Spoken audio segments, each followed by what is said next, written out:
Did you get Mr. the question, Mr. Martinez? Opo, pero hindi po ako nasa kooperatiba. I don't know about that. Hindi. Anong sagot po ninyo? Yes or no? Are you in a position to answer that question? No po. Baka Mr. Chair, baka yung LTFRB sa PA. Hindi. Kasi dinirect ni Honorable Busita kay Mr. Martinez yung katanungan eh. Mr. Martinez, Yes, sir. kung hindi man ikaw, may alam ka ba na may bayad, sinasabing may bayad yung provisional authority? Your Honor, alam ko po, wala. Yan po ang pagkakaalam ko, wala po. Are you sure? Yes, Your Honor. Ang alam ko po, Yung representative ng Metro Rizal? Mr. Chair. Wala po kami binabayaran kahit ano po sa PA po. So wala.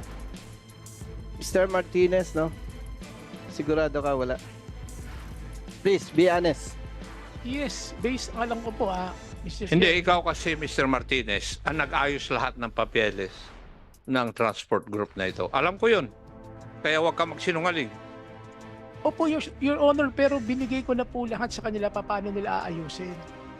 All the budget I've been given to them. Binigay ko po lahat. So, are you telling us na wala kang alam? Pag nakakuha ko ng witness, I'm warning you. Papasight in contempt kita. So, last warning, may alam ka o wala?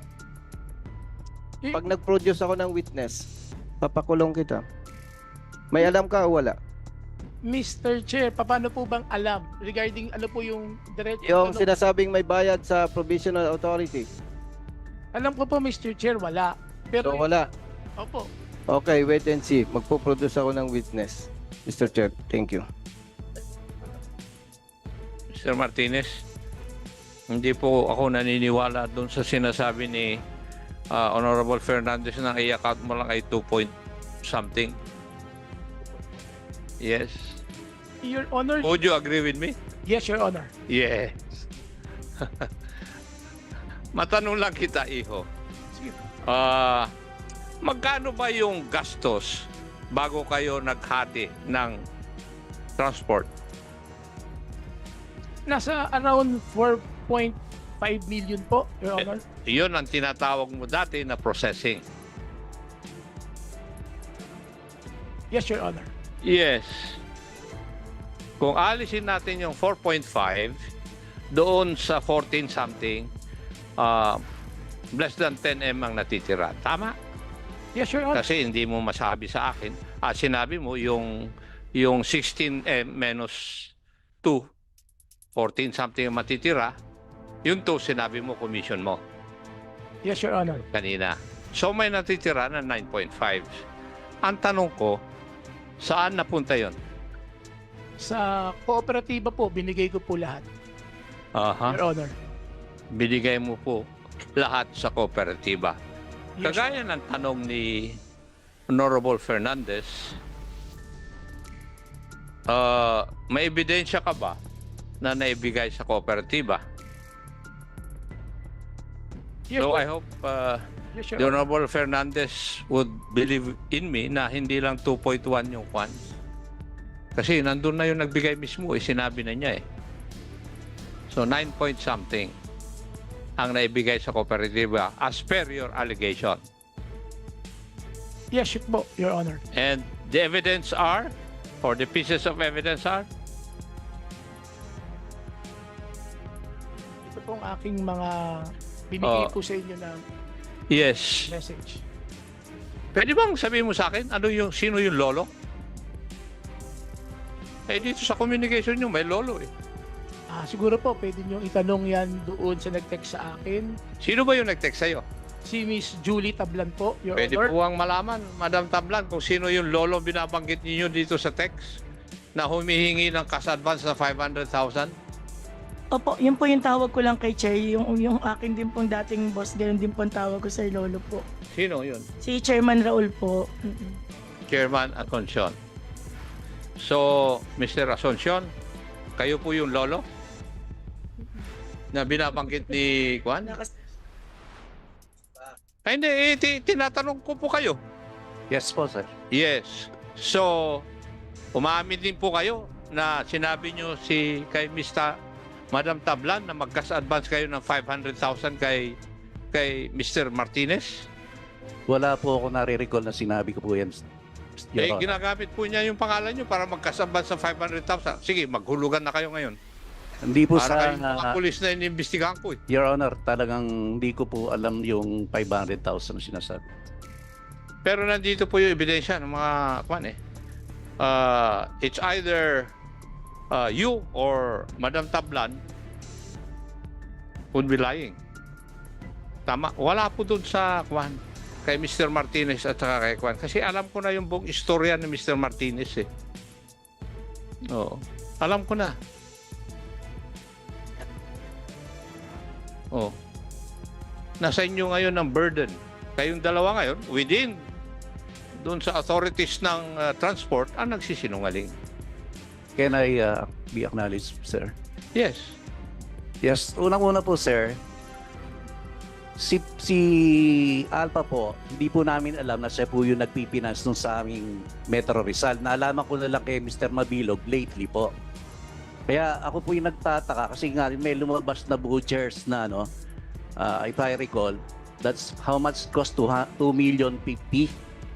Wala naman po kaming alam doon sa voucher na 2,050. Ang talagang pinirmahan lang po namin is 2.6 million. Hindi ko po na bakit po ngayon ko lang nalaman na ito si Alpha Martinez pala ang nagpipinance sa amin mantalang ang kausap namin si Mr. Mabilog. Hindi nga ako membro ng cooperative ninyo. Alam ko yun eh. Di ba? Na siya ang nagpipinance. Doon pa lang sa first hearing na lumabas si Mr. Martinez, alam ko na siya nagpifinance. Sinabi ko nga eh. Inamin naman niya doon eh.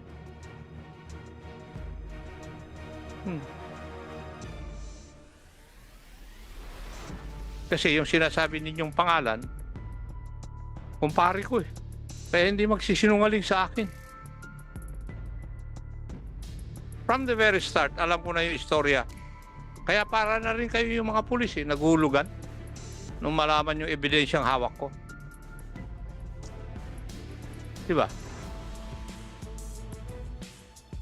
Mr. Chair. Nasa inyo na ngayon ang problema eh. Kayo Yes, dalawa. sir. Honest to goodness po. Talaga pong hindi po namin alam na siya po yung nag-finance po niyan. O yan ang problema doon kung siya nag-finance. Kaya nga po. Ang tinatanong ko is mayroong 16 million na ibinigay na discount ng Mahindra. Nabawasan yung kanyang 2 million na commission. May gastos na 4.5 according to Mr. Martinez. So may natitira less than 10M. Where did that go? According to Mr. Martinez, nasa inyo, binigay sa inyo. And if I read all the text messages here na binigay ni Mr. Martinez, nandun ang mga pera na napupunta sa inyo eh. Through Madam Tablan. Kaya ngayon, ang nagsisinungaling sa inyo, nasa inyong dalawa. Kasi ayaw mong aminin na nagkakas-advance ka ng 500,000 na sinasabi ni Madam Tablan kay Mr. Martinez, nagkakas-advance si Lolo ng 500,000. So, nasa inyong dalawa nagsisinungaling. Tama? Para malaman ng mga membro ninyo na nasa inyo yung pera. Hindi ko lang alam kung kanino napunta sa inyong dalawa. But my point is, if you ask me, ang speculation, nasa inyong dalawa. Madam Tablan, hindi ba lahat dapat ng donations nasa book of accounts ninyo? Sir, yun po yung Ano ko na-audit. sa iyo, Opo. na dapat ba yung mga donations like the one stated by Mr. Martinez dapat naka-reflect sa book of accounts ninyo or sa inyong financial statements? Ipagpaumoy ninyo, sir, kasi Yes ito po, or no? hindi po namin alam talaga, sir. Hindi mo alam na dapat sino bang humahawak ng accounts ninyo? Ikaw? Ako, sir, pero hindi po kasi Hindi dumaan mo sa alam amin yun? yung pera. Then you do not deserve to be the general manager. GM ka eh. Nak na tinapay.